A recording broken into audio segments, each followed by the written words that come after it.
Hey everybody, it's Anthony Brogdon. I'm here at Strong Inspirations where I don't play with you, my friends. No way, no how, because this is very serious. Matter of fact, the things that we're talking about today is a very serious topic.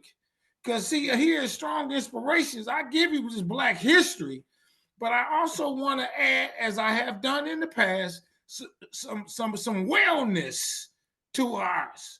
There's going to be a Black history component, but there is some wellness that we need to understand within our community. I got a sister on the channel today that I am extremely impressed with. One of them PhD types. The matter of fact, she was so good when she wrote the paper, they didn't even read it. They said, "Come on over here. We want you on our side of the street." And she has been doing this so effectively for a few years now that and we ain't going into how many, but nonetheless, she is noted for what she does and what she talks about. I don't play with you. I forgot. Maybe I didn't say my name, but it's Anthony Brogdon, everybody. I'm an ordinary guy doing something extraordinary through the people who come on the show.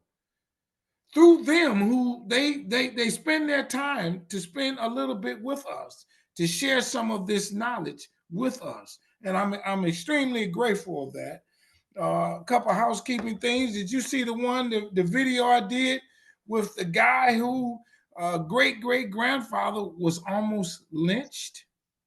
They had him at the tree with the rope around his neck. God stepped in, they let the rope go, and he got his freedom and came from Troy, Alabama to here, my town, Detroit, Michigan. It's a unique story. Did you see the one I did with the lady who's a professor at Emory who talks about the trauma that Black women have gone through, that they faced under that institution of enslavement? Watch that video. Did you see the one I did with the lady who talks about what is the history of Black folks in Congress? Watch that video. I got it from all over. You see the one I did with the guy who runs the museum in Omaha? Watch that video. Or the lady who runs the program in New Mexico, Albuquerque? Watch that video. And just go to the video thing and scroll down. It's over 500 of them, some on this show. Oh, let me tell you, we give it to you straight, no chaser, to intoxicate your mind, not DUI, but where you are staggering from what the people say on this show, like what you will today. Now, a couple housekeeping. If you may know, I'm a filmmaker. I did this documentary, Business in the Black. I toured it to over 40 cities across America on my own dime. And it's streaming on Amazon. I took it one step and I wrote this book, Black Business Book. You got to get a copy of this. It is America's #1 Black business history book. There is no other book as thorough as this book on the rise of Black business in America, but a little bit more. Some of what them racists did to hurt Black people with the redlining and the building of the freeways and the ending of the Reconstruction period, so on and so forth. Slaves went to college. Ooh, did you know that? And if you didn't, there were 3 HBCUs open before slavery ended. Who was going there? All right, it's in this book. And then I did a children's book on this note. I want them kids to know this. There's 30 rich Black people in the 1800s in this children's book. Get you a copy. I tell you the name, the year they were born, and what they did. And also, I got 2 wall calendars for 2025. They did it similar to this. And do your best, be your best. It's quotes by famous African Americans. I give you some good Black history every day of the year for 2025. I'm not playing with y'all, my friends. Now, you hear me use this term strong a lot. Strong is my favorite word. I love the word strong. I try to be a strong guy. I do some exercise. I do some reading. I do some religious to become stronger. And in my world, strong stands for strength, tenacity, resilience, and a sense of oneness, nobility, and grace. And that is my introduction to the Strong Soul Sister on the channel today, ma'am. Appreciate you coming on. Tell us your name and let's get it on. Well, my name is Dr. Elena Hurd, and I am so thrilled to be here today to speak with you, and I'm excited. All right. Well, thank you so very much for coming on. Let me do a couple, what we do with all our guests. Let the people get to know you some. Where were you born and Okay. raised? I was born in Benton Harbor, Michigan, and raised there as well. Okay. And were you born? I mean, is Benton Harbor? What's the dynamic of Benton Harbor? Is it all black town? Majority black? I would I know say that much. majority Black. I would say about 90% Black. 90% black town. So um, usually in some instances it has a good side of town, a bad side of town, yeah, for lack of a better way of putting it. Is that the case in Benton Harbor? And if so, what side of town did you grow up on? I would say yes, there is a good and bad, more so looking at it from Benton Harbor Township than the actual city of Benton Harbor. It has changed tremendously from when I was a child in the 90s to where it is now. It's actually increased in terms of crime, and there are little to no businesses there anymore, in comparison to it was kind of booming around the 80s and 90s around my time. So okay, so what's the township? Is it town? What's the difference? Really a street that makes the difference of the city versus the township. But the township area tends to have more ranch style homes, cleaner neighborhoods, no projects over there, whereas the city is has the projects and more crime related things over there. Okay, what about you? Where did you grow up? You grew up in the city? I would say I was a blend. So my grandparents were raised in the projects, but I did not live in the projects. And so I was raised by my great grandparents and my grandparents while my mother was working. So I had kind of the city time frame during the day. And then as my mom grew and got older, we settled in the township when I was around middle school, high school. Uh, did you ever know white people? Yeah, I did because Benton Harbor is close to St. Joe, Michigan. So there's only a bridge separates that, and that's where a lot of white people are St. Joe, Michigan. And then I also did my education in Covert, Michigan, which was about 20 minutes away. My mom wanted me to have a better education, so we did the drive every day. And my aunt was an educator there as well, and so that population was primarily Black and Hispanic, maybe about 5 to 10 white people there, but to say I grew up with any that are close friends, no, I didn't get any white friends until college. All right, I'm gonna take liberties on this question. You Okay. probably got good grades. I'm sure you did. You all Yes. A's and all that. Yes. Was there that dynamic to getting good grades instead of hanging out and doing other stuff that did not lead you to read and write and get good grades? Yes, but I came from a very strict household where education was the priority. So until I got my homework done, I was able to go outside. They also taught me early, basically getting good things was a result of my education. So meaning I got to choose what shoes I wanted often. I love sneakers. So those things kept me motivated.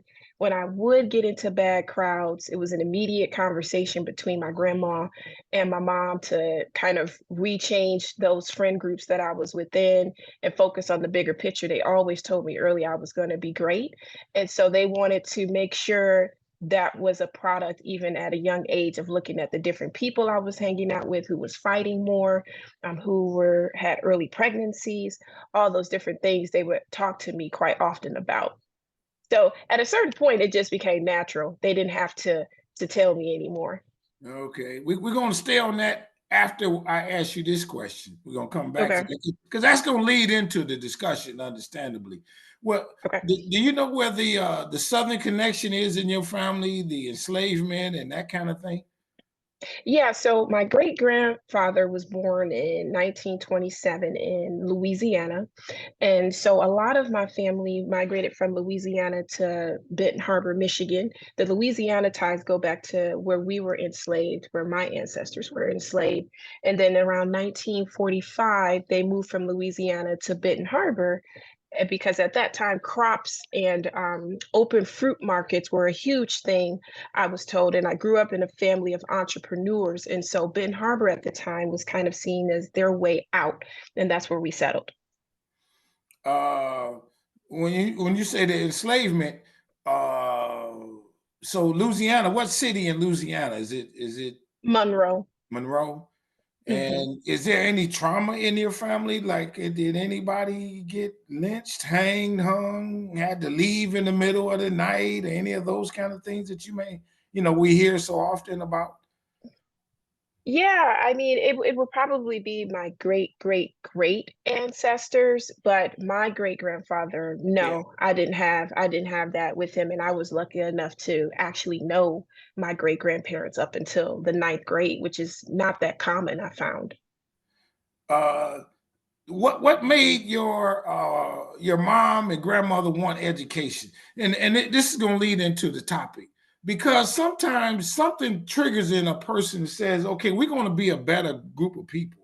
Let's call Hmm. it. And something triggered into them. Do you know what made that happen for them to want to go that route? I think it started with going to my grandparents. My grandma and granddad had my mom and aunt relatively early, so 18 and 19, and they didn't go to college. And so college for them was the seen as the way out to make it even further than just drugs and kind of crime, different lifestyles. And then my mother had me at 19, 20, and she ended up going back to undergrad, finishing that degree while I was a child. And so I think her Yeah. story her story really was making sure I learned from her mistakes, and again just always reminding me of my power and that I can do anything. And so education again was just seen as that tool to really give you access to different things and to be out of the city. So with her, that was the first I was the first person, first child to be able to fly on a plane through a junior senior trip. And kind of looking back, those were ways she was instilling in me that there was a bigger world than the city I knew. She would send me to Detroit each summer to be with my cousins and aunts up here. Detroit is a huge city in comparison to Ben Harbor. And so all those things kind of got that itch going, like, oh, if I keep education, I should be able to have access to nice things. And I like nice things. And I think she saw that early. So it motivated me to stay good in school. Did you ever face a moment, or did your mom or dad ever face a moment, or what have you, where some people hated her for her attitude? Let me give you an example. This is a personal story, everybody. My dad did he did quite well in school. He went to college, and mom, she didn't finish, but nonetheless, they were that type of people. Let's say lower middle class, I call it that, but Mhm. nonetheless, we go over at aunt's house one day, and the aunt must have bragged about my dad. And the lady who he never met cursed him out, talking about, who do you think you are? Did you ever face any of that? Did you think anybody who close to y'all said, who do you think you are? Yeah, to be quite candid, my biological father was in and out of prison most of my life. And so trying to navigate siblings. I was an only child with my mom. And so trying to navigate different siblings, different bodies of different groups of people who weren't just focused on education. I often got, you think you're too good. I Yeah. came from speaking more proper, just naturally. And so growing up more in the hood, it was kind of highlighted that my speech was different, to the point I would ask my mom, why did I talk differently? Could I learn how to speak a bit different? And she would again remind me that no, this is who you are. One day you'll be grateful for the voice you have. But at the time I didn't understand. I just was picked on for speaking the way I speak to this day. I've always kind of had this tone of voice, which was just highlighted differently by the group of people that I was around. What do you think led black people to be that way?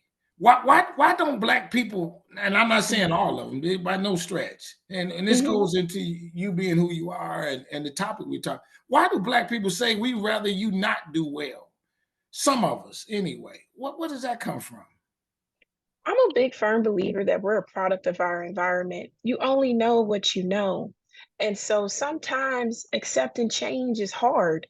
And it takes other people to encourage you to change and say there is a different way to look at things and also support that different way. Otherwise, you'll just kind of succumb to what your environment is and what feels right. Being different feels different, right? You feel more things in there. You don't feel as safe in the beginning. But once you get used to pushing yourself and learning that success comes with some anxiety, it comes with some fear, you're more likely to continue to push yourself than just staying safe. You teach what? What is your doctorate in? Let me ask you that. Psychology and philosophy. What does that mean? You It's study so what? What is yeah? Go ahead. I study applied behavior analysis, so that's a branch within psychology. What is psychology? Is that the mind, the way the mind thinks? So basically, I study the way the human brain thinks, and human behavior is my specialty. Why do we do the things we do?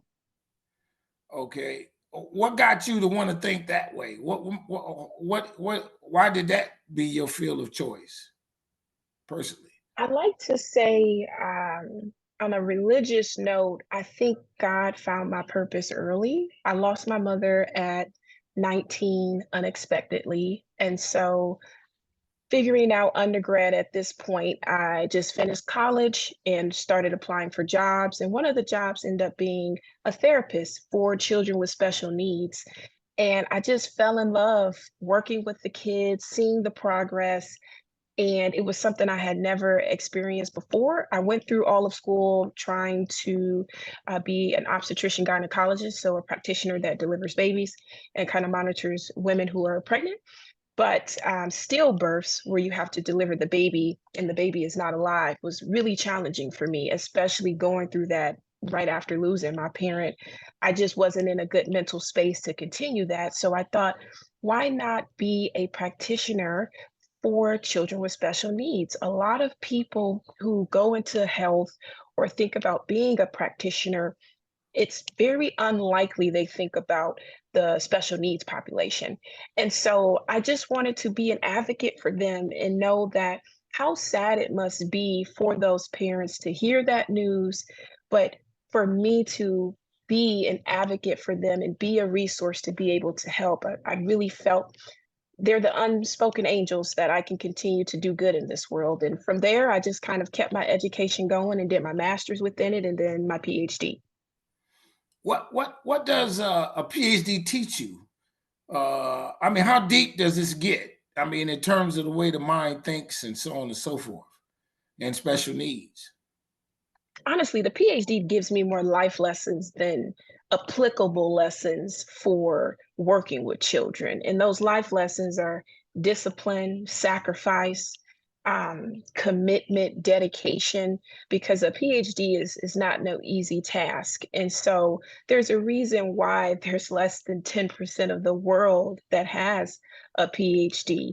And so I think that is the biggest thing I walked away from that. And then also looking at my field specifically, applied behavior analysis, we have over 80% of children diagnosed with autism being minorities, but less than 10% of minority practitioners. And then at the BCBAD level, which is the PhD level of it, it's only 4.4%.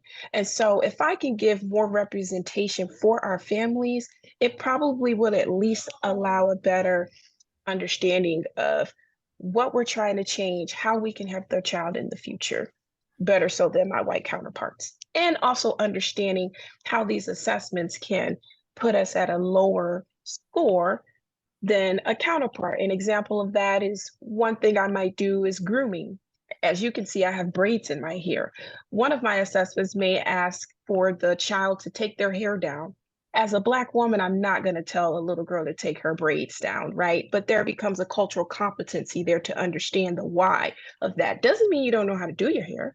It's just we were taught when our hair is done what to do to maintain it. All right. Now, what are some of the and I forgot the term used for lack of what the mental deficiencies that people can have. You just mentioned one AED or something like that, right? Give Autism, us ASD. yeah. Give us an example of some deficiencies that people talk about. There's retardation is another one. So he's slow. Give us some of those Hmm. terms and labels that is called. Yeah, so I would say ASD, ADHD, OCD, dyslexia. A lot of that is, oh, he's crazy. He'll grow out of it. We can spank it out of them. We can isolate it out of them. He's just having a bad day. He'll talk one day. Okay, Yeah, let me that's stop what I you would there. say I about mean, okay, you mentioned three or four. Mention each one separately, and then say what that is. You follow me when I'm asking you? Okay. it. So I think the primary one with ASD is that we'll grow out of it, or he's just a little delayed instead of acknowledging what those delays are and beating behavior out of somebody. We come from a culture of spankings and whoopings, and there have been times where I've actually had to restrain a parent from trying to spank their child during an evaluation of he's acting up in front of company, but not understanding there's no emotional regulation there. Can we take a moment to acknowledge mental health and not just only look at the behavior? Same with OCD. Oh, he's just stuck in his ways. No, actually, his ways are so stuck that he can't or she can't move on to the next thing without doing something in that same routine over and over again. So the ones you mentioned, they're mental disorders. Is there Hmm. something? That, how did they get that way? Was it in birth that there's a chromosome that's missing, or anything like that, or maybe some trauma that they felt in the womb? Yeah. Yeah. Well, ASD is sorry, Mhm. is my primary specialty, but there is no cause of ASD. All I can share is from my experiences, there tends to be a family component. This is not research based. And so, what I mean by family component is oftentimes when I have serviced a child, I have noticed someone within the nuclear family, whether that's an uncle, a sister, a parent, also have either similar characteristics that are diagnosed or undiagnosed. Sometimes the uncle that we've deemed as crazy or drinks too much may actually have had some other things going on within the brain that nobody has acknowledged. Uh, so it's in the brain. It's not just Mhm. bad behavior. There is some Right. right. Okay, go ahead. Yeah. Exactly. Yes, yes, it's definitely in the brain that's creating the challenges within delay of speech, within emotional regulation, within lack of social skills, perspective taking, all those different things.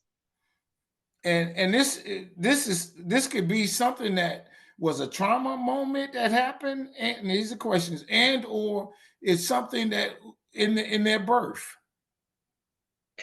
I can't really speak to if it was trauma or at birth because again, there's no technical cause correlation for autism. There has been research that's looked at vaccines. There's also been things that looked at genetic components, but there's been such a vast difference across cases. There's just no deemed cause for it, but I haven't had many situations where there is a one associated trauma that has led to these different things. If anything, it's more trauma for the parent. I've seen a consistent diagnosis. If a sibling has a diagnosis, more often another sibling will have a diagnosis in that capacity. And then also a lot of diagnosis. So not just autism, there might be autism with Down syndrome. There could be autism and ADHD. It's not just one particular thing. The things that you mentioned, how does someone know that that's what they have compared to something else? By going to a neurologist and actually getting a formal testing. And that's the challenge, is that a lot of people don't know. Early intervention is key. Early intervention starts as early as 18 months. And so starting to look at, if your child is looking at you, are they crying for food, or are they crying for reasons you don't know? Are they pointing? Are they reaching? How are they starting to stand? Are they on their tiptoes? All those different things at the very early stage are indicators for us that there may be other challenges if they're delayed in those areas. Oh, really? So if you were to talk to a parent, what would you say? Okay, you have this baby, and in 6 months they should begin to do this, and 6 months, you know what I mean? hmm Yeah, so I usually see a child. The youngest I usually see a child is 2 years old, and that's more of a sensitive, topic, because a lot of parents don't want to label their children that early. But in order to receive the assistance of therapy, which is very costly if you're not insured, is to have that diagnosis. So I often tell them, I'd rather you be safe now and have the resources and not need them, than not have the diagnosis and need the resources. And you're forced to deal with wait lists that can be up to 2 years long, which again, the child is growing at this point and needs a bit more assistance. I would say when you see delays, take them seriously and be an advocate, because also practitioners can say they'll grow out of it. Whereas you're seeing, hey, it's actually getting worse the more I'm trying to do different things with the child. Better to be safe than sorry. But as a parent, they don't know I would think the difference of it being done correctly and incorrectly.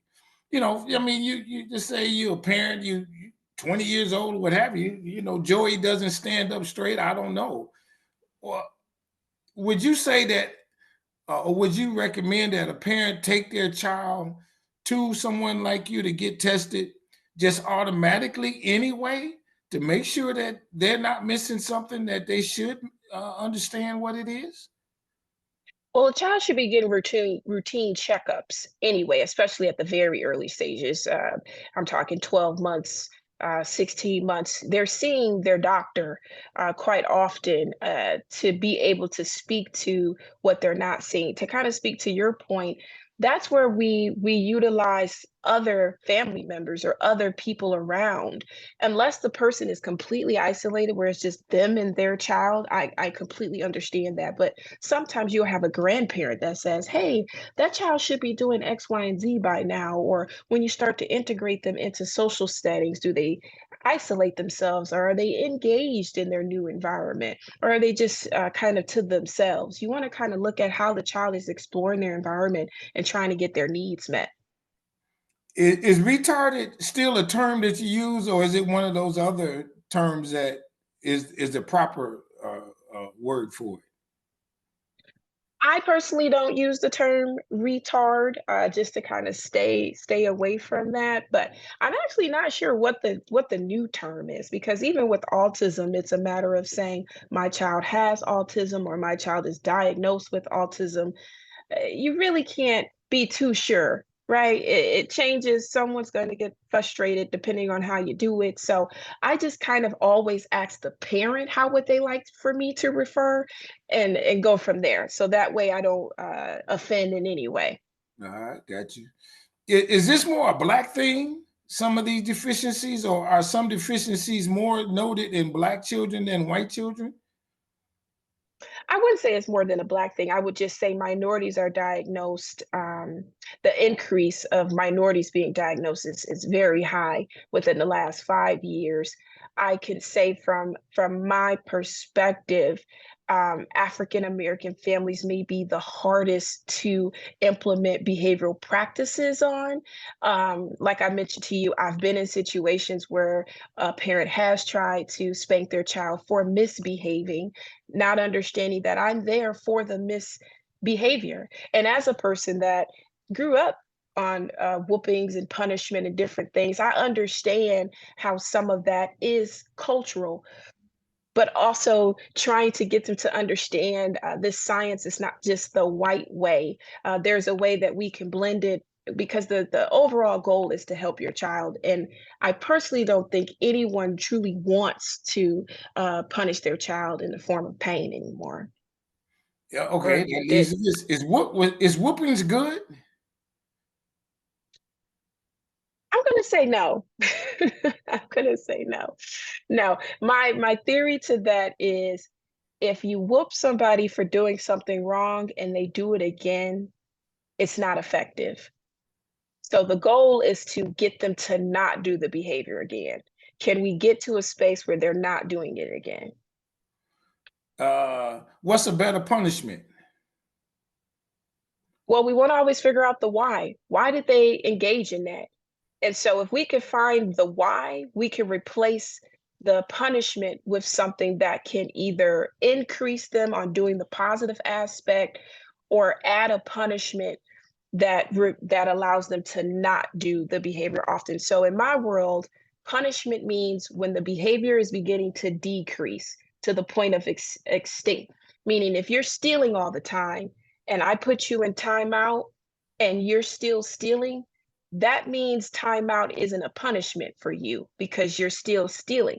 However, if I removed your phone and I notice you don't steal anymore, the removal of your phone is now the punishment. It's switching what punishment actually means. The goal is to stop whatever behavior you don't want to happen and put something in place that allows that to not happen.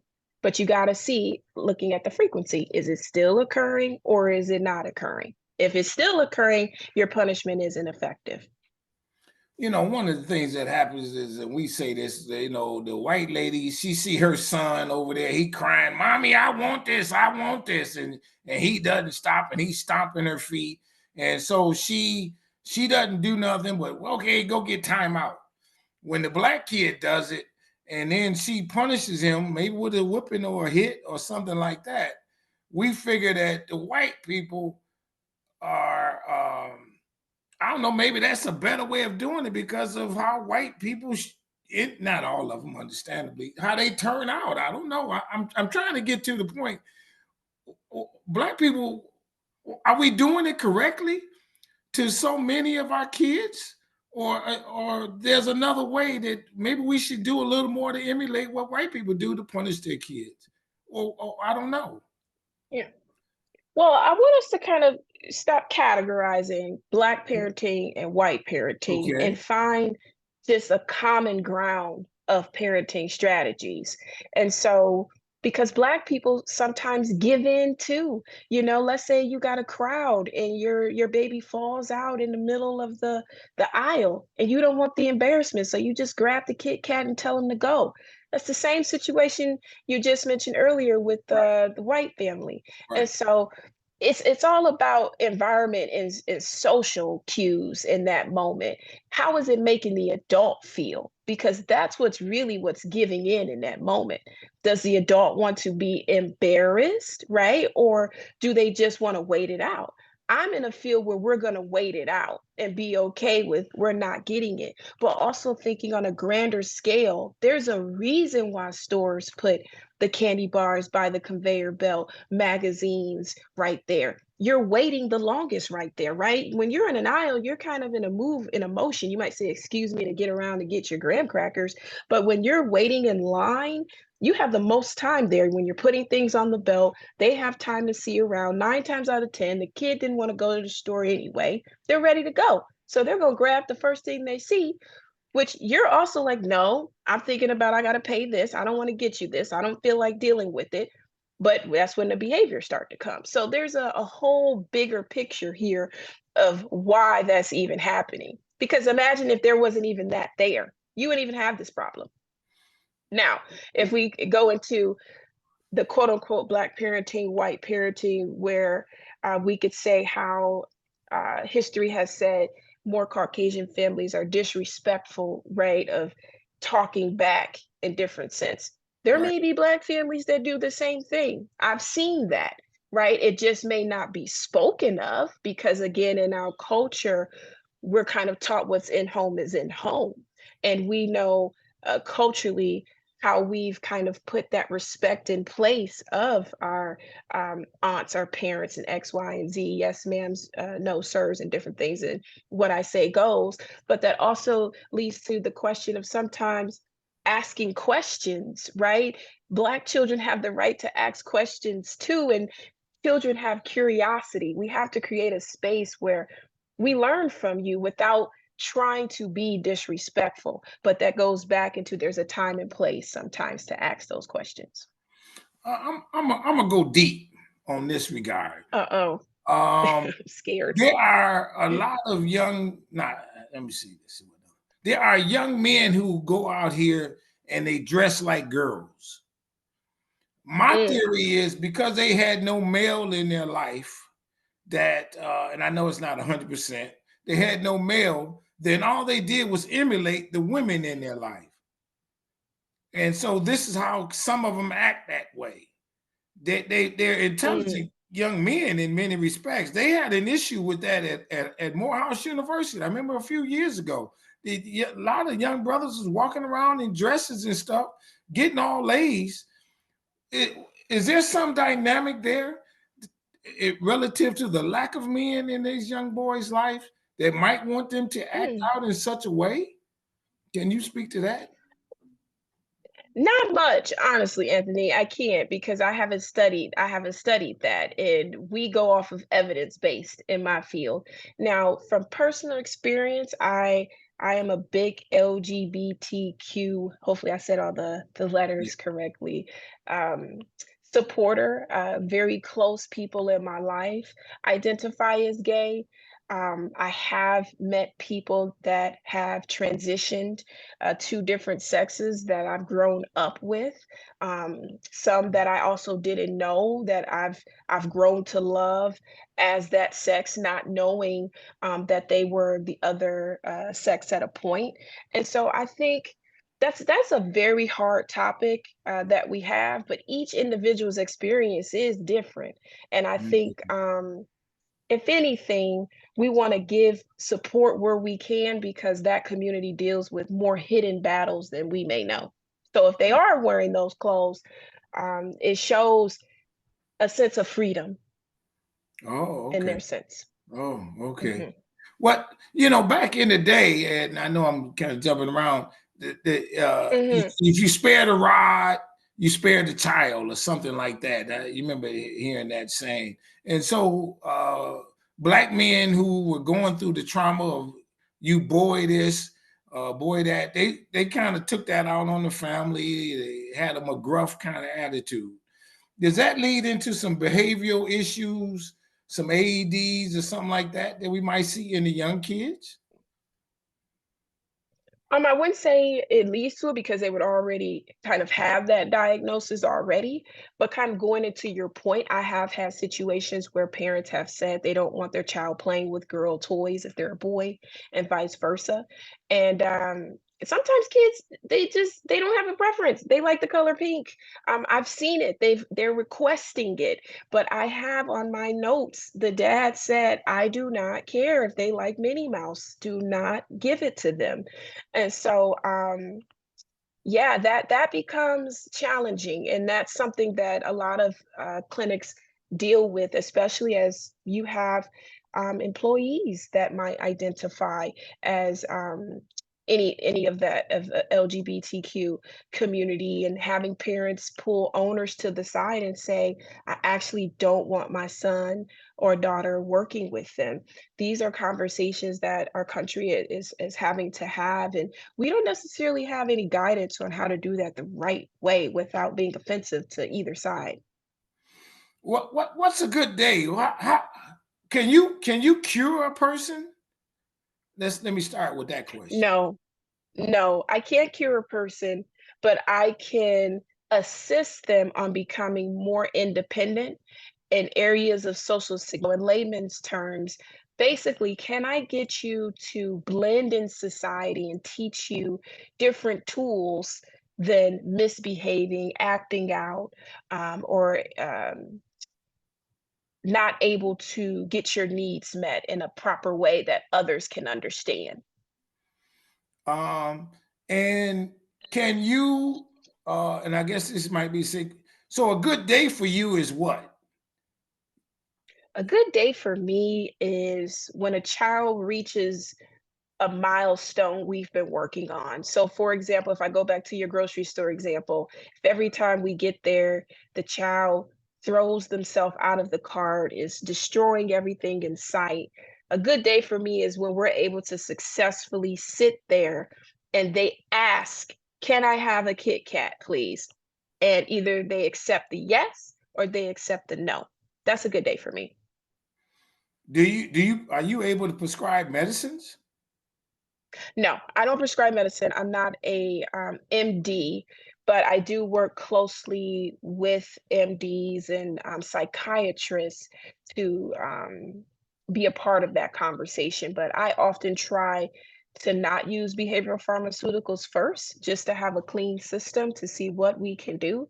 But there are some cases where pharmaceuticals are needed.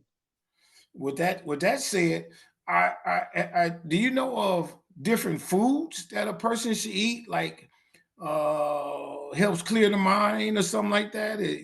Bananas, carrots. I don't know. Is there something like that to our diet that can help? I think I was just having this talk with a friend. I travel quite a bit international, and the food is the biggest difference I notice when I go to other countries. I think America's food is a problem in itself. Even our healthy foods, right? There's always a recall on lettuce, on different things we're supposed to have. It's almost getting to the point of we need to just garden ourselves and be more in control, because even what's in the grocery stores, we don't know what happened on the farm. I think about the peanut breakout that happened, and those documentaries that show where the meats are going, where our veggies are going. How can we trust it? But I encourage anyone to travel international and really have a direct comparison of the fresh foods. I mean, even recently I went to Jamaica, and I'm not a big fast food person. The last 2 years, I've dedicated myself to more health and mental and physical and what I'm putting into my body.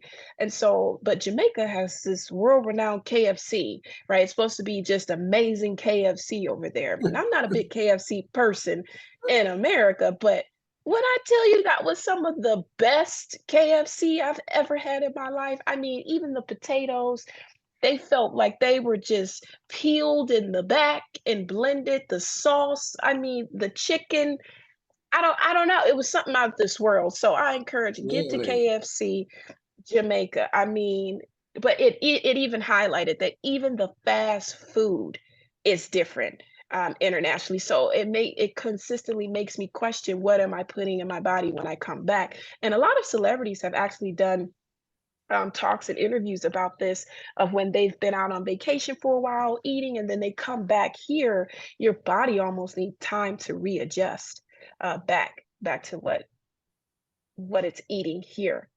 So I think And, our foods overall need to be looked at. and I would think exercise plays a role too, in terms of blowing off steam, because like I've been, like, let's say at the doctor's office or wherever it was, and the mom Mhm. is there, dad's there, and now they're sitting still, but they're kind of fidgeting. We can't sit still as even adults. And then you want to Mhm. ask your little kid, who nothing is keeping his attention, to sit still. I know there's something that it doesn't make sense. Right. Yeah, yeah. No, no. And like I tell a lot of people, we put on these expectations of children that we don't do ourselves. Yeah, I would think so. So, Mhm. have you written a book or anything like that? Tell us about it if Yes. you have. So I've just written a children's series. Actually, I have a copy right here. Let Oh me yeah, show I was you. going to ask you to show it. Can we plug on this show? This to plug it. Yes. Okay. James and His Wish for Goldfish, Cars, and Stars. And I Okay. developed this series into a three-parter where there is a parent-teacher curriculum. Oh, it's a little blurry. Are you able to see Yeah. that? Yeah. Let me Yeah. do it There like you go. this. There We we got go. it. Yeah. Where there's a parent-teacher curriculum and a workbook associated with it. It's all about having the conversation that our child may or may not have a diagnosis of autism, but also give tools and words of encouragement, resources to help the conversation not be as traumatic, as sad, and allow parents to really start to rebond with their child because we have to start acknowledging there is a trauma associated for a parent hearing that something may be wrong with their kid, especially for parents that may have been divorced. I've had parents been blamed by each other. You're the reason that the child has different things. So if I can find a way to kind of restart that bond in a fun and lighter way, I really want to do that for our families. So, So so the book is for the parents to read themselves, or for the parents to read to the kids? Who? Yeah. How does the book do what it do? yeah, well, there's something for everybody. So I would like to say the book is for the child, depending upon the child, because for me, chronological age and developmental age are two different things. So a child can be 7 years old and developmentally 2 years old. So the book can be for the child and the parent, but eventually for the child to be able to read and understand. But for the parent in the beginning to read and kind of compare, I put some common ASD things in the book so that the parent can easily see if their child is engaging in those things or behaviors similar to prompt the conversation, while also giving the children with the diagnosis representation that it's okay. There's a character that does the same things you do by also acknowledging why they're doing it to help them understand the why. Depending upon the level of a child, some may begin to question why do they have a diagnosis? Why are they different? Whereas some may not have that cognitive ability to do that. And so for both, it creates a conversation for the parent to have.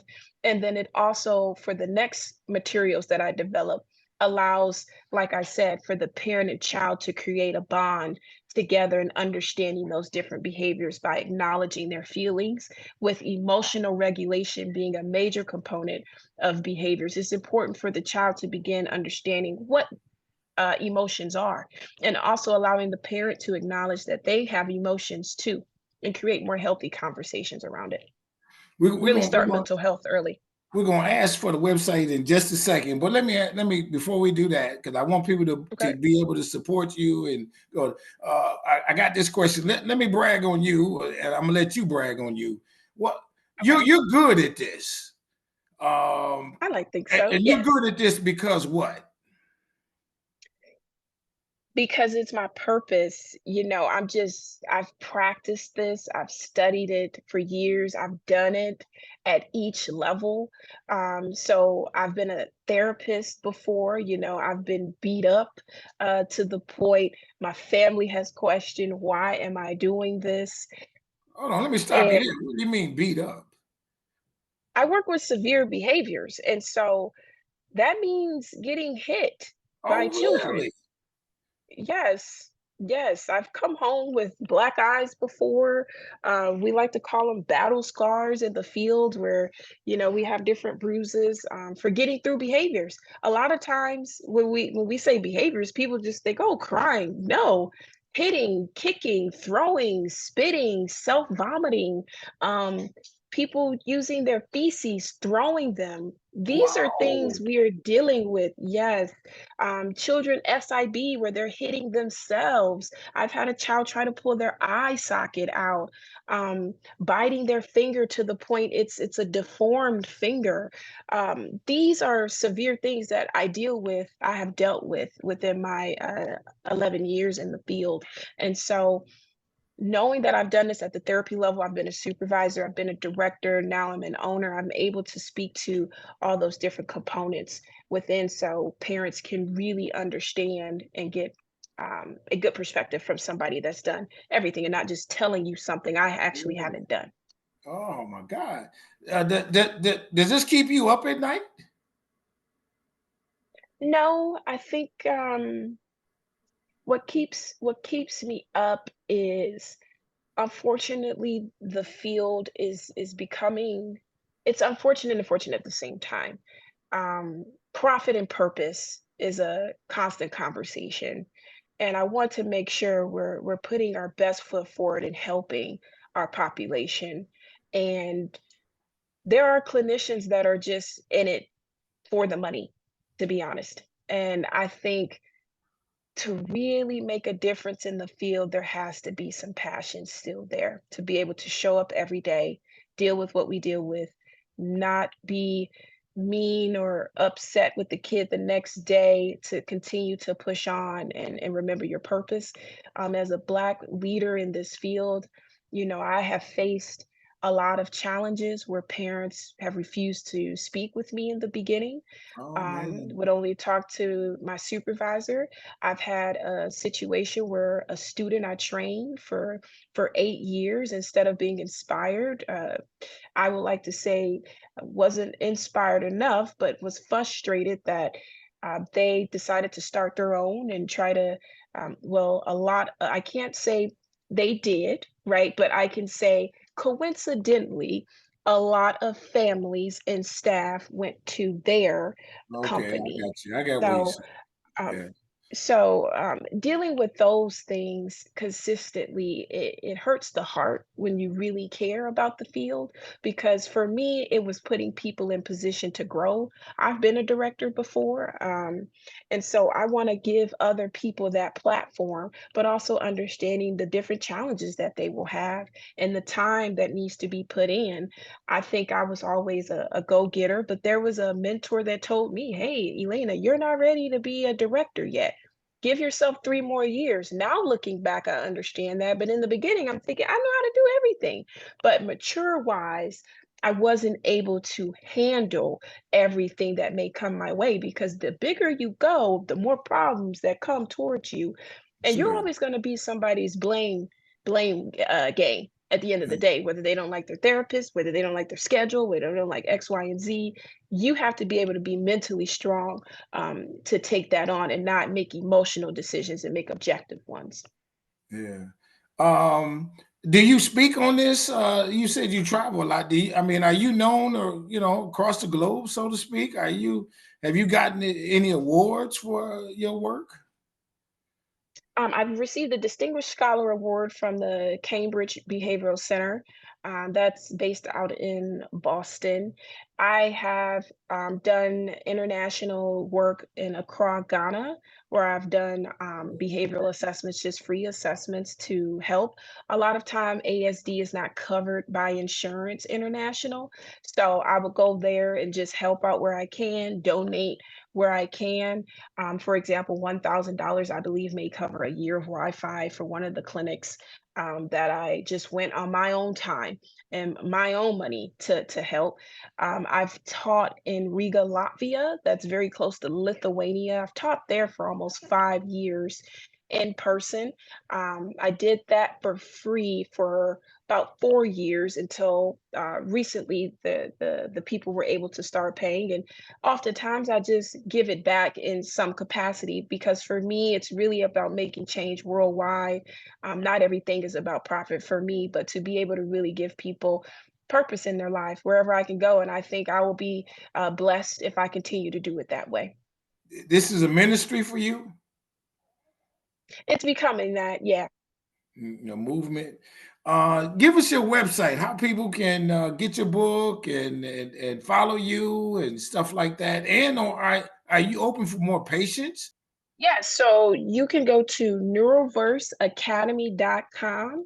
That is NeuroverseAcademy.com to get all of my materials. And I am also planning to open a behavioral center in Detroit, Michigan, atypical behavior analysis in 2025 spring. So we will have an open wait list for that. well, open list for our wait list, and we are primarily servicing Medicaid clients first. I tend to like to start with our lower income families and then build into private insurance. You proud of yourself, aren't you? Yeah, You come from Benton absolutely. Harbor and you've been around the world. You're teaching around the world. That's huge. Yeah, yeah, absolutely. I'm very grateful and Grandmother, happy. I know you said you lost your mom. Did your grandmother see you graduate with the doctorate and all that? Has the family know who you are and all that, I'm sure? My grandma didn't. She passed in 2022, and I didn't walk until 23. So, but she was super close. But my mom and my aunt and my grandma did not, but they were there with me in spirit. Okay. And but the rest of my family, absolutely. They are my village and they are always there for me and support my crazy dreams no matter how big they are. They always got my back. And you make them come to fruition. Everybody, this is a strong inspiration. I told you you're gonna like this one. We got deep. I tried to come up with some behavioral scientist type stuff to get to the root of it. Because in Black community, we think about a lot of this. There are Mhm. people who are conscious of what's going on with us.